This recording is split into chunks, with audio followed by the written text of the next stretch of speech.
They thought I'd cry my way out of the office, defeated and broken after 12 years of loyalty.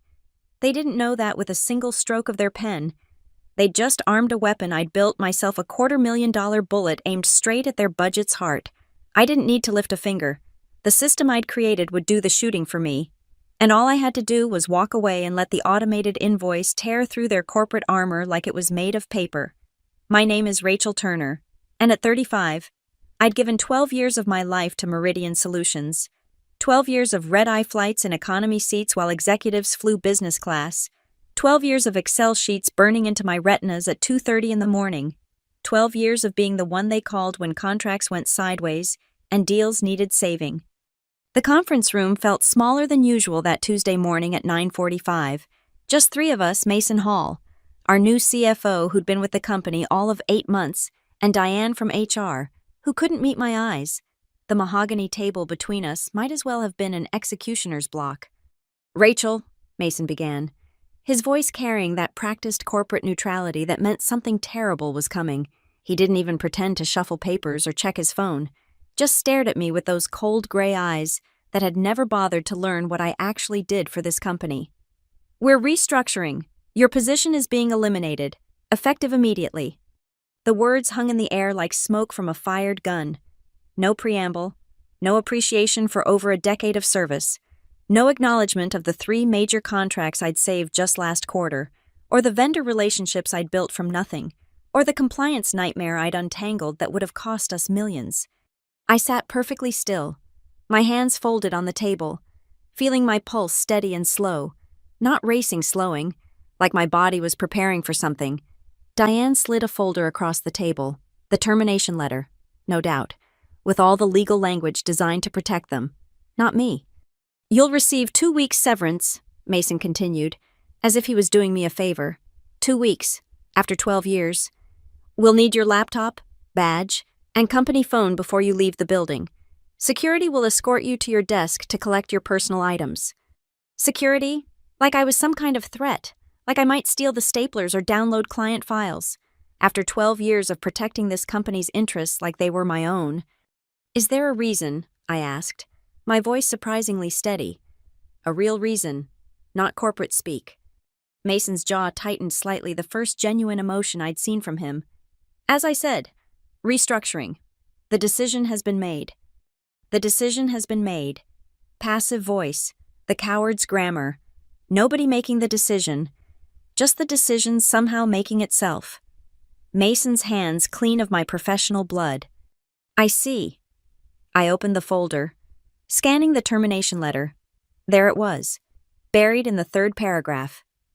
"You are prohibited from any internal or external communications regarding company business, effective immediately." Something flickered in my memory, a clause I'd written, a safeguard I'd insisted on, but I kept my face neutral, giving nothing away. "Questions?" Mason asked. "Already standing, already done with me." "No," I said, closing the folder. "Everything's perfectly clear." Diane finally looked at me then, something like sympathy flashing across her face before she buried it under professional distance. She knew what this was. We all knew. Mason needed to show the board he could cut costs, and I was a line item, not a person. 12 years reduced to a number on a spreadsheet. The security guard was already waiting outside, a kid named Tyler, who I'd helped get his job 2 years ago when his mom, who worked in accounting, had asked for a favor. He looked miserable as he walked me to my desk, mumbling an apology under his breath. "Just doing your job, Tyler," I said, and meant it. We all were, until suddenly we weren't. My desk, former desk, sat in the middle of the open floor plan, a fishbowl for my professional funeral. Colleagues pretended to be absorbed in their screens, but I could feel their peripheral attention, their relief that it wasn't them, their mental calculations about their own job security. 12 years, and it took me less than 5 minutes to pack. A photo of my sister, a coffee mug from a vendor conference in Vegas, a small cactus that had somehow survived the fluorescent wilderness. Everything else belonged to the company, including, apparently, my dignity. But as I placed my laptop in the bin, Tyler held out. That memory flickered again. Stronger now. The vendor continuity clause. Section 8. Subsection 3 of our primary software vendor contract. I'd written it myself after the Morrison fiasco 3 years ago, when a key account manager was let go and we'd lost critical institutional knowledge overnight. The clause was elegant in its simplicity. If a designated point of contact specifically named in the contract was terminated without 30 days' notice to the vendor, they could invoice immediately for all remaining contract values, and whose name was on that contract as the designated point of contact. Rachel Turner.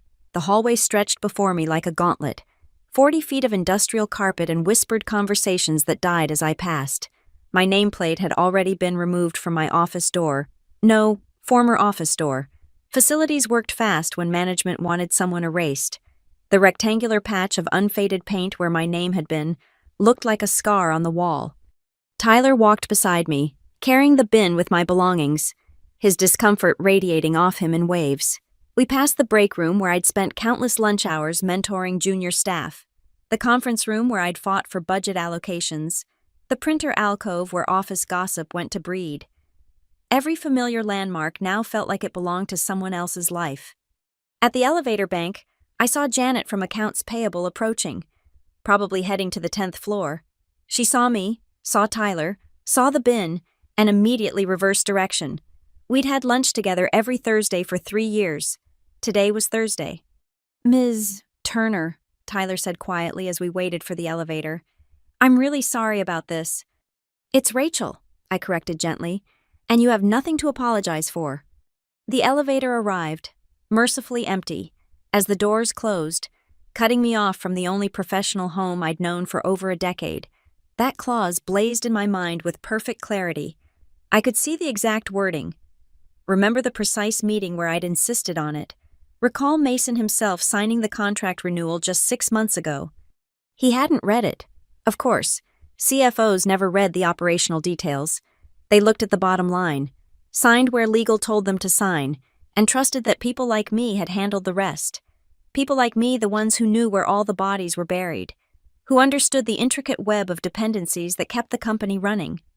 The vendor continuity clause hadn't been about protecting me. Originally, it had been about protecting Meridian Solutions. After we'd lost the Morrison account because someone in Mason's position, his predecessor, actually had fired our key contact without warning. I'd pushed hard for safeguards. The vendor needed stability. I'd argued. They needed to know their primary contact wouldn't just vanish without proper transition time. The clause was surgical in its precision if the designated contact me was terminated without 30 days written notice to the vendor. They had the right to treat it as a breach of contract. They could demand immediate payment for all remaining contract obligations. All 23 months left on a contract worth just over $10,000 per month. $250,000, give or take. As the elevator descended, I did the math again, just to be sure. Yes, $250,000 that would come due the moment data flow systems discovered I'd been terminated without notice, and they would discover it. Because the moment my access was revoked, which would happen as soon as Tyler escorted me out of the building, an automated alert would notify them that their designated contact was no longer accessible. I'd set up that alert system myself. Another safeguard. Another protection for the company that was now discarding me like obsolete equipment. The lobby materialized around us as the elevator doors opened. The space was all glass and marble, designed to impress visitors with Meridian's success and stability. The afternoon sunlight streaming through the floor-to-ceiling windows felt alien after the fluorescent consistency of the upper floors. Tyler walked me toward the security desk where I would surrender my badge. The final ritual of corporate excommunication. My fingers found the badge on my belt. The photo taken on my first day, when I was 23 and believed that hard work and loyalty meant something. "Your badge, please," the security desk attendant said. Professionally neutral, I unclipped it, handed it over, watched him drop it into a box with other surrendered badges, dead soldiers' dog tags. "That's everything," Tyler said, clearly eager to end this uncomfortable duty. He handed me the bin with my personal items. 3 things to show for 12 years. I looked back at the elevator bank, up toward the floors where Mason was probably already in his next meeting, where Diane was filing my termination paperwork, where my colleagues were adjusting to the reality that I was already becoming past tense. They had no idea what was about to hit them.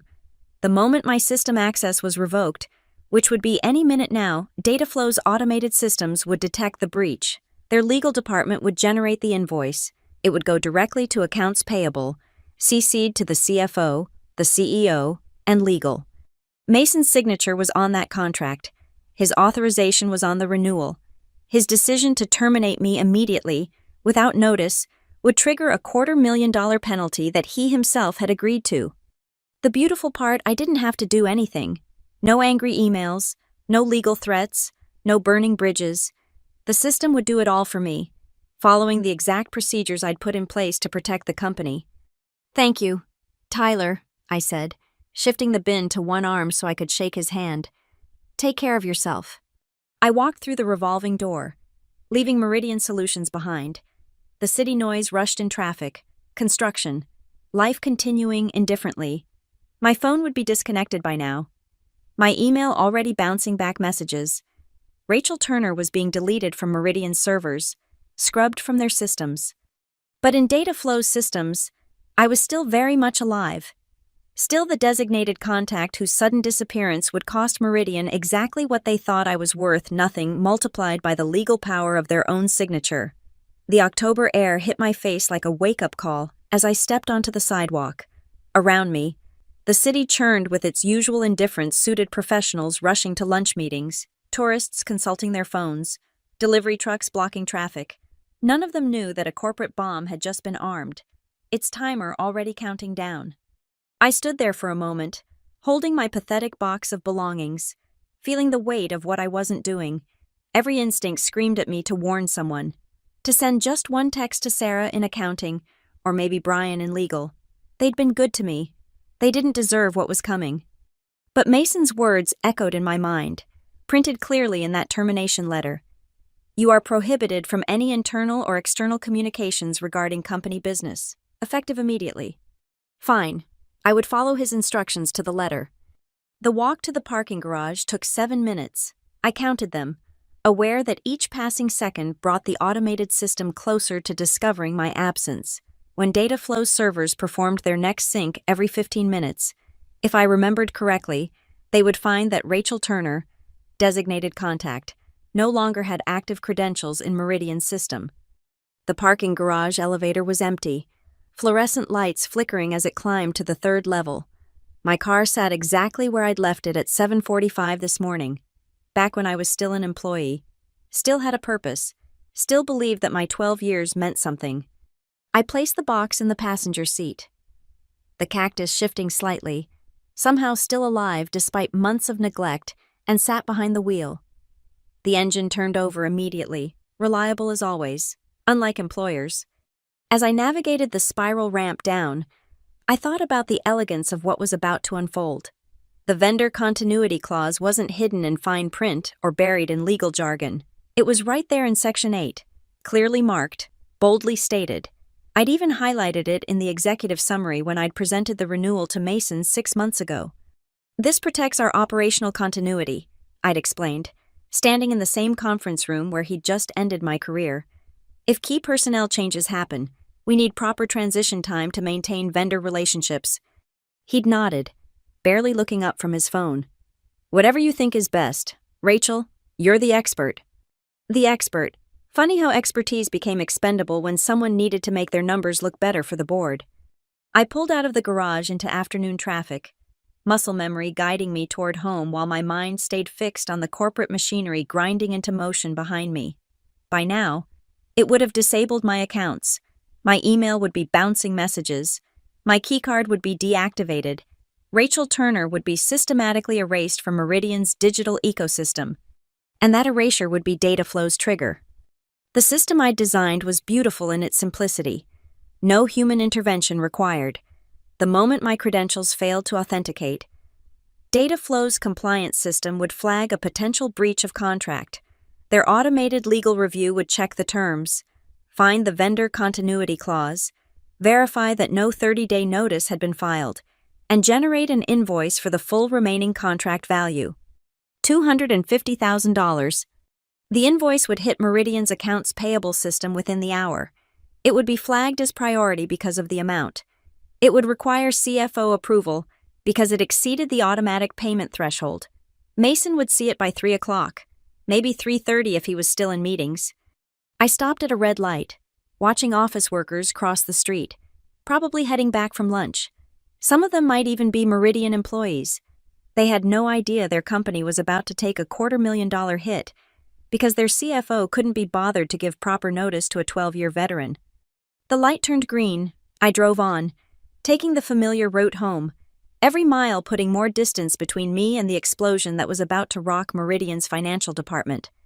Part of me wanted to pull over, to watch from a distance somehow, to see Mason's face when he realized what his casual cruelty had cost. But that would be petty. That would be beneath me. I'd built better revenge than that revenge that didn't require my presence, my anger, or my participation. The system would handle everything. My phone, my personal phone, the one Meridian couldn't touch, buzzed with a text from my sister. "How's your day going?" I thought about how to answer that.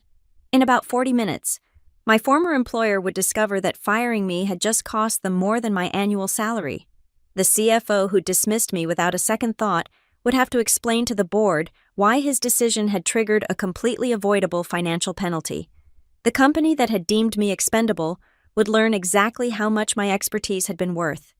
"Better than expected," I texted back.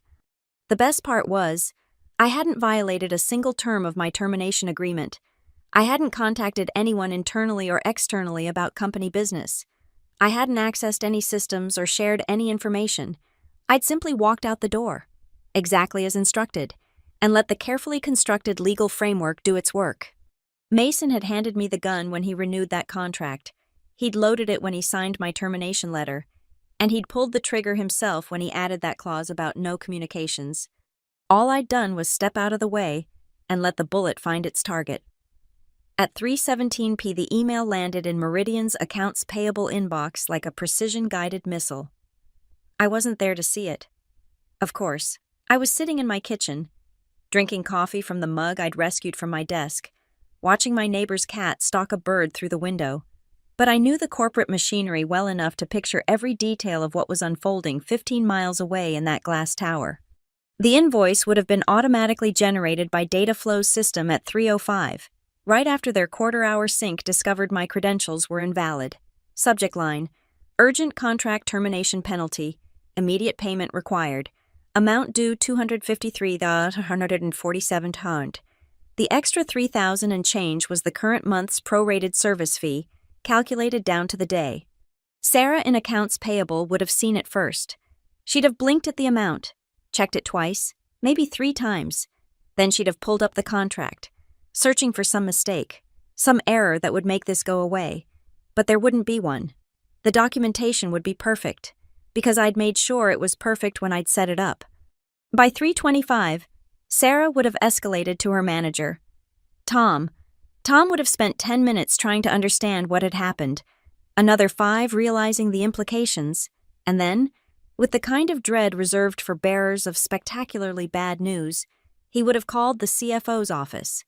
I imagined Mason's assistant interrupting whatever meeting he was in, the hushed conversation, the color draining from his face as he excused himself, the walk back to his office that probably felt like a march to the gallows. Meanwhile, I was refilling my coffee, the afternoon sun slanting through my kitchen window. My phone sat silent on the counter. No Meridian emails, no Slack notifications, no urgent calls. They couldn't contact me even if they wanted to. Mason's own termination terms had made sure of that. By 3:40, Mason would have the invoice in front of him. I could picture him reading it, then reading it again, his jaw tightening with each pass. The documentation was extensive and ironclad. Dataflow had attached everything the original contract, the renewal he'd signed, the specific clause highlighted in yellow, the automated termination notice showing my access had been revoked at 11:52 a.m., the calculation of penalties, the payment terms. Net 30 days, $250,000 due within a month. The first person he'd call would be legal. Jennifer, the head of legal, would pull up the contract, read the clause, check the signature. Yes, that was Mason's signature. Yes, the clause was valid. Yes, it had been properly disclosed in the renewal summary. Yes, Dataflow was within their rights. No, there wasn't any obvious way to fight it. How did we not know about this? Mason would demand. But they had known. It was right there in the executive summary I'd prepared. Page 2. Third bullet point. Note: this contract contains a vendor continuity clause requiring 30-day notice for designated contact changes. Early termination penalties apply. I'd even bold-faced it. By 4 o'clock, the panic would be spreading. Mason would have called an emergency meeting with legal, procurement, and probably the CEO. The conference room would fill with laptops and worried faces. Someone would suggest calling data flow, trying to negotiate. Someone else would point out that data flow was famously rigid about contract enforcement. It was one of the reasons they were so reliable. Can we reverse the termination? Someone might ask. Bring Turner back. But that would require admitting error, showing weakness. More importantly, it wouldn't void the penalty. The clause had already been triggered. The damage was done. I stood up, stretched, and walked to my living room. Outside, the world went on. Cars passed, people walked dogs. Life continued its rhythm, unaware that in a conference room across the city, a CFO was watching his cost-cutting triumph turn into a $250,000 disaster. The beautiful irony was that my position had probably cost Meridian about $120,000 a year, including benefits. By firing me to save money, Mason had just created a penalty worth more than 2 years of my salary. The board would love that math. Someone would eventually think to check who had written the vendor continuity clause. They'd find my name in the contract history, my initials on the draft. They'd realize I'd known exactly what would happen when they terminated me without notice. They'd understand that I'd walked out of that building with a financial bomb ticking in their system. But what could they say? That I'd maliciously followed their explicit instructions. That I'd nefariously complied with their termination terms. That I'd vindictively allowed their own contract to execute exactly as written. By 4:30, they'd be in full damage control mode. Someone would be preparing a report for the board. Someone else would be reviewing the budget, trying to find $250,000 they hadn't planned to spend. Mason would be crafting his explanation, his defense, his version of events that somehow made this not his fault. But the paper trail would tell the truth. His signature on the renewal, his name on my termination letter, his decision to eliminate my position effective immediately, his specific instruction that I cease all communications about company business. He'd pulled every trigger himself. All I'd done was build the gun. Months ago, when I'd insisted on protecting the company from exactly this kind of operational disruption. My phone buzzed. A text from a former colleague. Someone from outside Meridian who'd heard through the industry grapevine that I was exploring new opportunities. Sorry to hear about Meridian, she wrote. Their loss, coffee next week. Absolutely, I replied. I've got plenty of time now. Indeed, I did. Time, and the satisfaction of knowing that somewhere in that glass tower, an emergency meeting was stretching into its second hour. Voices were being raised, blame was being assigned, and a CFO was learning that some costs can't be cut without consequences. The invoice would be paid, of course. They had no choice. Data Flow would get their $250,000. Mason would get his lesson, and I would get the rarest gift of all in corporate America: perfect, legal, undeniable revenge. By Friday morning, the shockwaves were rippling through every department at Meridian. I knew this not because anyone told me directly they couldn't, but because the corporate world is surprisingly small, and information has a way of flowing through unofficial channels like water through a cracked dam. My phone lit up with a text from Marcus, who still worked in IT, but had wisely kept his personal number separate from company systems. You won't believe what's happening here.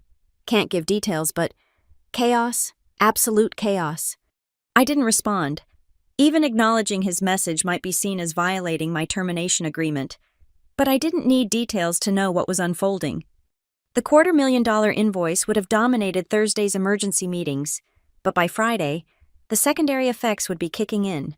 Every department would be getting the same message: budgets frozen, expenses under review, all discretionary spending suspended pending further notice. The Q4 product launch that marketing had been planning on hold, the server upgrades it desperately needed postponed, the holiday party, the annual bonuses, the new hires several departments had been promised. all suddenly uncertain, all sacrificed to feed the hungry ghost of that invoice. I was at the grocery store, contemplating whether to buy name brand or generic coffee, when another text came through, this one from Lisa in sales, using her personal email. "Did you know about the clause when they let you go?" I deleted it without responding. Let them wonder. The domino effect would be beautiful in its devastating simplicity.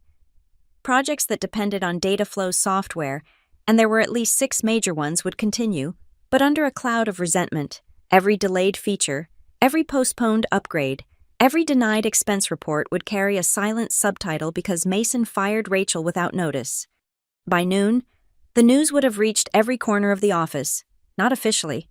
Of course, officially, there would be vague communications about unexpected expenses and budget reallocations. But unofficially, through whispered conversations by the coffee machine and careful discussions in the parking garage, everyone would know the truth. Mason had tried to save money by cutting my position. Instead, he'd cost the company more than double my annual salary and penalties. The junior employees would be doing the math, calculating how many of their positions could have been saved with that $250,000. The middle managers would be updating their resumes, seeing the writing on the wall. The senior staff would be distancing themselves from Mason, preparing for the inevitable bloodletting when the board got involved. I ran into Jennifer from another company at the store we'd worked together years ago. Before Meridian, she gave me a knowing look over the produce section. "Heard Meridian's having some budget issues," she said carefully. "Are they?" I selected an apple, examined it for bruises. $250,000 issues, from what I hear. "That's unfortunate for them," she smiled. "Also heard they lost a really valuable employee recently, someone who understood their vendor contracts inside and out." "The job market's tough," I said neutrally.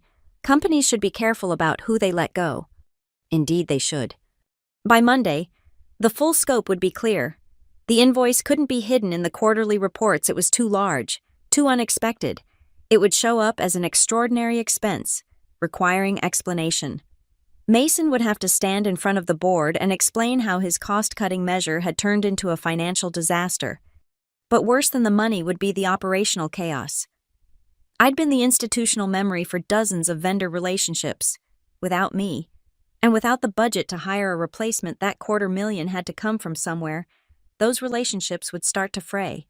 Already, I imagined, people were discovering things I'd handled so automatically they'd never noticed.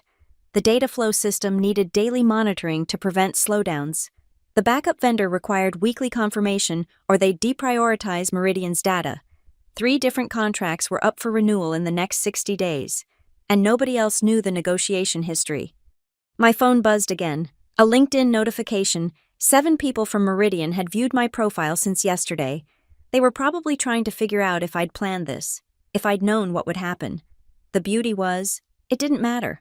I'd done nothing wrong. I'd simply built good protections into the contract, protections that happened to protect me as much as the company. The contractor they'd bring in to fill my role because they'd have to bring someone in eventually would cost them more per hour than I'd made in salary. They'd have none of my institutional knowledge, none of my relationships, none of my understanding of the intricate web of dependencies I'd spent 12 years building and maintaining. By the end of next week, someone would probably do a cost analysis.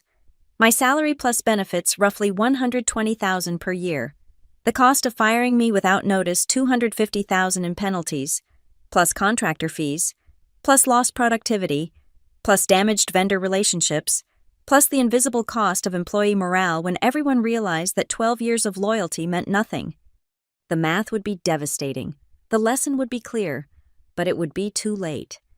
I finished my shopping, choosing the name brand coffee after all. I could afford it. My severance might be insulting, but my conscience was clear and my revenge was complete. Meridian would recover, eventually. Mason might even survive, though his reputation would carry this scar forever. But right now, at this moment, the company that had discarded me like outdated furniture was learning what I'd really been worth. Not through angry emails or lawsuits or burned bridges, but through the cold, impartial language of contracts and penalties. The system I'd built to protect them had become their punishment. The expertise they'd dismissed as expendable had proven itself essential. The woman they'd walked out of the building on a Tuesday morning had left behind a $250,000 lesson in the value of respect, notice, and reading the fine print. Monday morning, 9:15 a.m., while I was enjoying my second cup of coffee and scrolling through job listings. The executive conference room at Meridian was hosting what several former colleagues would later describe as a corporate execution.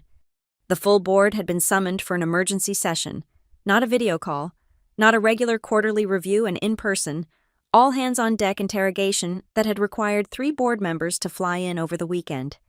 I could picture the scene with cinematic clarity, having sat through enough of these meetings as a note-taker and document preparer.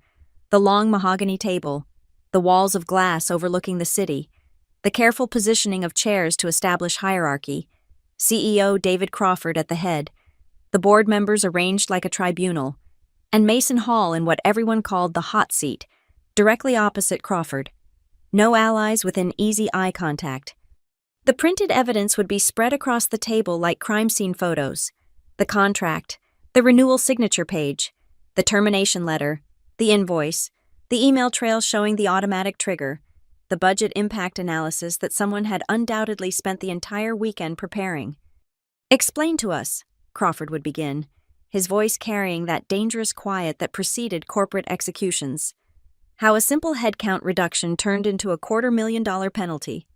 Mason would start with his prepared defense: cost-cutting initiatives, redundancy elimination, shareholder value, the usual corporate buzzwords deployed like smoke grenades to obscure the truth. "I see," Crawford would say, picking up the contract renewal. "And when you signed this 6 months ago, did you read it?" I reviewed the summary. The summary that specifically highlighted the vendor continuity clause. This would be board member Patricia Wong, who had a reputation for remembering every detail of every document.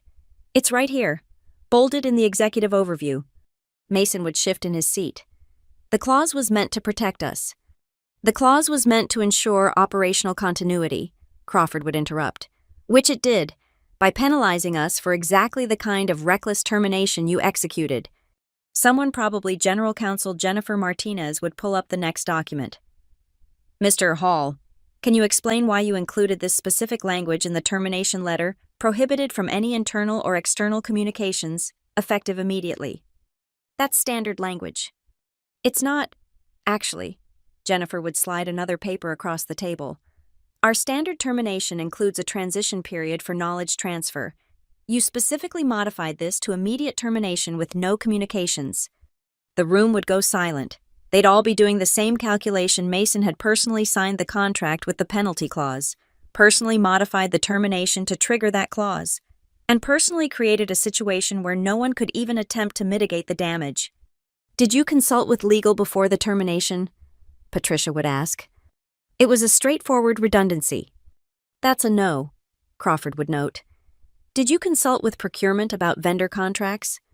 "I didn't think." "No, you didn't." Crawford's voice would drop another degree. "You didn't think to check what contracts she managed. You didn't think to review the implications. You didn't think to provide notice. You simply decided to eliminate 12 years of institutional knowledge to make your quarterly numbers look better." Board member Richard Stein, who ran his own Fortune 500 company, would lean forward. "Mason, do you understand what this actually cost us? It's not just the $250,000 in penalties. We've had to freeze budgets across all departments. We've postponed the Q4 product launch. We've lost 3 vendor relationships she managed because no one else knew the details. We've had to bring in contractors at twice her hourly rate just to maintain basic operations." The general counsel would add the killing blow. "And legally we have no recourse. The clause is valid. She violated no terms of her termination. She followed your explicit instructions to the letter. Data flow's invoice is legitimate and must be paid. Can we negotiate?" "I called data flow personally," Crawford would say.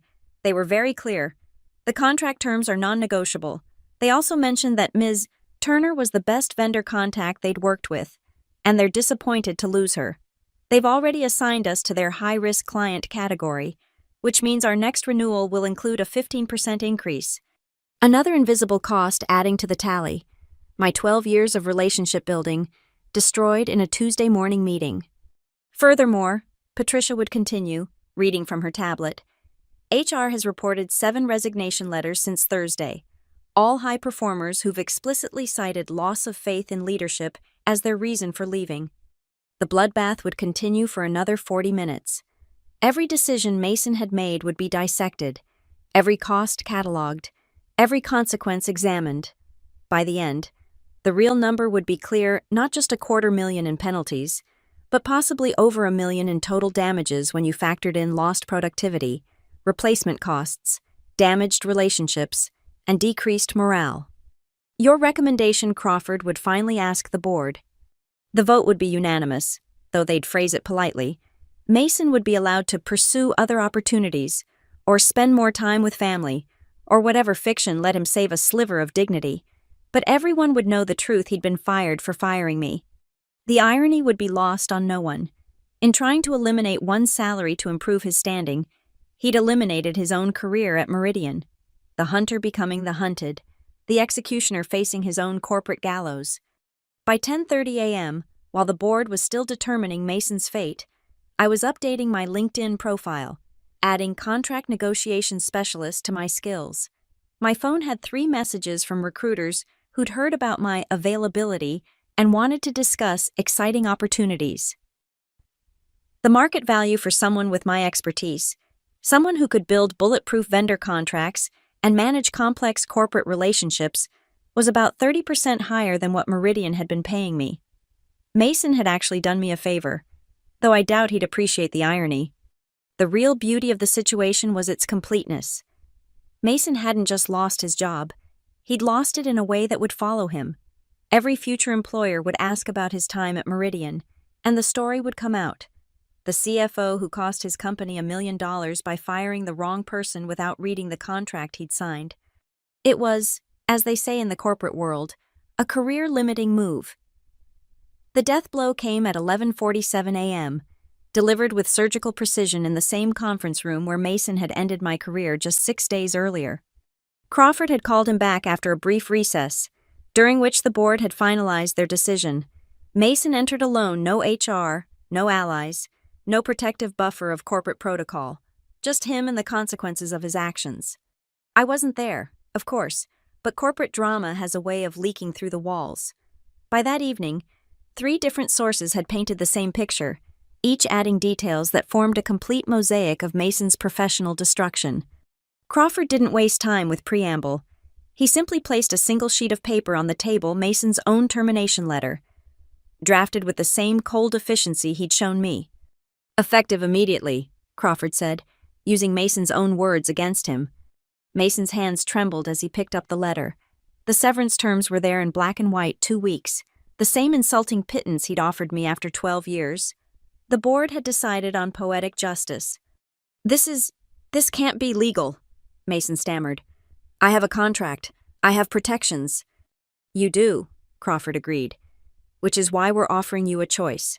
Accept this termination with the 2-week severance you deemed appropriate for a 12-year veteran, or we can pursue termination for cause." Jennifer Martinez, the general counsel, slid a folder across the table. Gross negligence resulting in material damage to the company, failure to perform due diligence, violation of fiduciary duty. The $250,000 penalty alone would be enough, but combined with the additional damages, estimated at over $700,000, she let the implications hang in the air. Termination for cause meant no severance at all. It meant potential legal action. It meant his name would be poison in every boardroom in the country. "You can't blame me for one contract clause," Mason protested, but his voice had lost its executive authority, reduced to something almost pleading. "One clause." Patricia Wong laughed, but there was no humor in it. "Mason, you personally signed the renewal containing that clause. You personally terminated the only person who understood its implications. You personally prevented any mitigation by forbidding communications. This isn't about one clause, it's about a pattern of reckless decision-making that prioritized optics over operations." Richard Stein pulled out his phone, reading from what must have been an email. "I've been in touch with several other vendors. Apparently, Ms. Turner managed 15 different contracts, each with specific requirements and relationships she'd cultivated over years. 7 of those vendors have already expressed concerns about continuing with Meridian. 2 have initiated contract reviews that could lead to termination. The potential exposure is in the millions. Mason's face had gone from red to white to an unhealthy gray. I was trying to improve efficiency. You were trying to make yourself look good for the quarterly review. Crawford cut him off. You thought eliminating a 6-figure salary would impress us. Instead, you've created a 7-figure disaster. The folder in front of Mason contained more than just his termination letter. There were emails from department heads detailing the chaos of the past week, resignation letters from key employees, a preliminary analysis showing that replacing my knowledge and relationships would require at least 3 new hires, all at higher salaries than mine had been. The board has also decided, Crawford continued, that your entire cost-cutting initiative needs review. Every termination you've approved in the last 6 months will be audited. If we find any other instances of this kind of negligence, the threat didn't need to be completed. Mason was already finished, and everyone in the room knew it. 2 weeks severance, Mason said quietly, staring at the letter. That's all. It's what you established as appropriate compensation for long-term employees, Crawford replied. We're simply following your precedent. The irony was suffocating. Mason had created the very terms of his own destruction, signed his name to his own professional death warrant. Clean out your office immediately, Crawford said, standing to signal the meeting was over. Security will escort you. You're prohibited from any internal or external communications regarding company business, effective immediately. Again, Mason's own words thrown back at him, the same humiliation he'd inflicted, returned with interest. As Mason stood to leave, Crawford delivered the final cut. Oh, and Mason, that reference you'll need for your next position. You might want to think carefully about how you'll explain why a CFO with less than a year's tenure created a $1 million loss through a single termination decision. The walk to the elevator must have been excruciating, past the same colleagues who'd watched him rise so quickly, now witnessing his even faster fall, past the office where he'd made decisions that seemed so clever at the time, past the desk where I used to sit, now occupied by a contractor charging $200 an hour to do work I'd done on salary. By 1 p.m., Mason's corporate email had been deactivated, his parking pass revoked, his name removed from the building directory, the same digital erasure I'd experienced, executed with the same brutal efficiency. But there was one crucial difference: I'd been eliminated to save money. A victim of corporate arithmetic, Mason had been eliminated because he'd cost money, a victim of his own incompetence. The final insult came in the afternoon. Dataflow, apparently monitoring the situation, sent an official communication to Meridian's board. They were willing to discuss a transition plan for the contract, but only if Rachel Turner was involved as a consultant. My hourly rate, should I choose to accept, would be $300. The board approved it immediately. They had no choice. Which meant that by the end of the day, while Mason was carrying his own pathetic box of belongings to his car, I was fielding a call from Crawford himself, asking if I'd consider a consulting arrangement to help manage the vendor transition. I'll think about it, I told him, maintaining the same professional neutrality I'd shown when they'd fired me. But we both knew I held all the cards now. The very expertise they'd dismissed as redundant had proven itself essential. The very person they'd discarded had become the only one who could clean up their mess. Mason Hall had thought he was playing corporate chess when he eliminated my position. He just hadn't realized that I'd already won the game 6 months ago, when I'd written a simple clause to protect the company from exactly the kind of short-sighted decision-making he represented. Checkmate, delivered not with malice but with the cold precision of contract law. Tuesday evening, 6:23 p.m., 1 week after Mason Hall had ended my career with surgical precision. I sat in my small kitchen, wearing the same ratty college hoodie I'd owned for 15 years, sipping coffee from a chipped mug that had survived 3 apartment moves. On the counter, my phone buzzed with another consulting offer from Meridian, the third one today, each more desperate than the last. I didn't answer. Not yet. On the television, a mindless game show played on mute. The contestants were jumping around, celebrating some minor victory, their joy feeling distant and irrelevant. I wasn't really watching anyway. I was savoring something far better than manufactured television drama. Somewhere across the city, in Meridian's glass tower, The entire leadership team was still in crisis mode. Emergency meetings stretching into their second week. Department heads scrambling to understand vendor relationships I'd managed seamlessly. The board questioning every decision, every expense, every signature, the CFO position posted on every major job site, though everyone in the industry now knew why it was vacant. Mason Hall's LinkedIn profile had gone dark. The last update, posted an hour after his termination, was a sterile announcement about pursuing new opportunities and being excited about the next chapter. The comments below it were turned off, probably wise, considering what people were saying in private. I took another sip of coffee, the cheap brand I'd always bought, even when I could afford better. There was something grounding about maintaining simple habits while the corporate world burned around you. My laptop sat closed on the kitchen table. Inside were 17 unread emails from recruiters, 5 interview requests from companies that had suddenly discovered they needed someone with my exact expertise, and that consulting contract from Meridian offering $300 an hour to fix what they'd broken. I'd probably accept it eventually, not because I needed the money my emergency fund could sustain me for months, but because there was something poetic about being paid triple my old hourly rate to clean up Mason's mess. Every invoice I submitted would be a reminder of what they'd lost when they'd deemed me expendable. But not tonight. Tonight was for sitting in my small kitchen, in my comfortable silence, watching the world continue its spin while I remained perfectly still. The truth was, I hadn't planned any of this. When I'd written that vendor continuity clause 3 years ago, I hadn't imagined it would become my professional salvation. I'd simply been doing my job, protecting the company's interests with the thoroughness they'd hired me to provide. The fact that it also protected me was just fortunate foresight. The game show ended, replaced by the evening news, stock markets, political scandals, the endless churn of important things that didn't matter. Not really. Not to me in this moment. My phone buzzed again.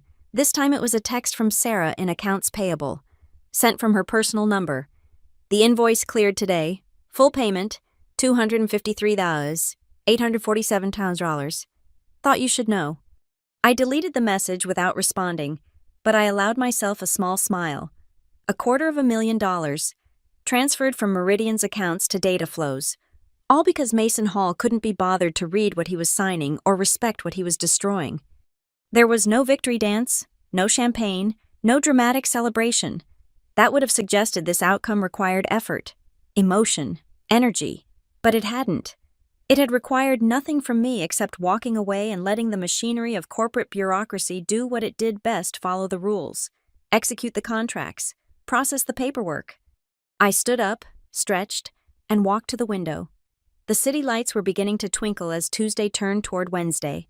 Somewhere out there, Mason was probably sitting in his own kitchen, perhaps in a much nicer apartment, wondering how everything had gone so wrong so fast. Maybe he was replaying that morning in the conference room, looking for the moment he could have chosen differently. But there wasn't one.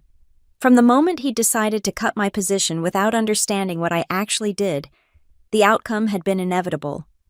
He'd pulled the trigger on a weapon he didn't know was loaded, aimed at a target he couldn't see, and shot himself in the foot with a $250,000 bullet. The beauty of it all was its simplicity. No lawsuits, no arbitration, no messy public battles, just a contract, properly written and properly executed. Doing exactly what contracts are supposed to do: enforce agreements and establish consequences. I turned off the television, leaving my small apartment in comfortable darkness, lit only by the city glow through the windows. Tomorrow, I'd probably call Crawford back, negotiate that consulting contract, begin the process of rebuilding what Mason had torn down. But tonight was mine. In the corporate world, they call it a checkmate when you trap your opponent's king with no possibility of escape. But this hadn't been a chess match. This had been more like dominoes. Mason had pushed the first one, and I'd simply stepped back and watched them all fall in perfect sequence, each collapse triggering the next, until the entire structure he'd built came tumbling down. The last domino had fallen today with that wire transfer, $250,000 that proved a simple truth in corporate America. The most dangerous person isn't the one who fights back. It's the one who knows the rules, follows them perfectly, and lets the system deliver the justice it was designed to prevent. I made one final cup of coffee for the evening, using the good beans this time. I'd earned that much. At least, outside, the city hummed with its usual energy, people rushing home, deals being made, careers rising and falling with the rhythm of quarterly earnings. And in my small kitchen, wearing my old hoodie and sipping good coffee from a chipped mug, I sat in perfect stillness, having won the kind of victory that required no witnesses, no applause, no recognition except the quiet satisfaction of knowing that sometimes, just sometimes, the system works exactly as it should. Mason Hall had given me 2 weeks' severance for 12 years of service. The system had given him exactly what he deserved. Thank you for listening to this story of corporate karma and calculated revenge. I'm curious, where are you listening from? Drop a comment below and let's connect. If this tale of workplace justice resonated with you, don't forget to subscribe to the channel and share your own thoughts about office politics and sweet revenge. Have you ever witnessed karma catching up with a terrible boss? Let me know in the comments.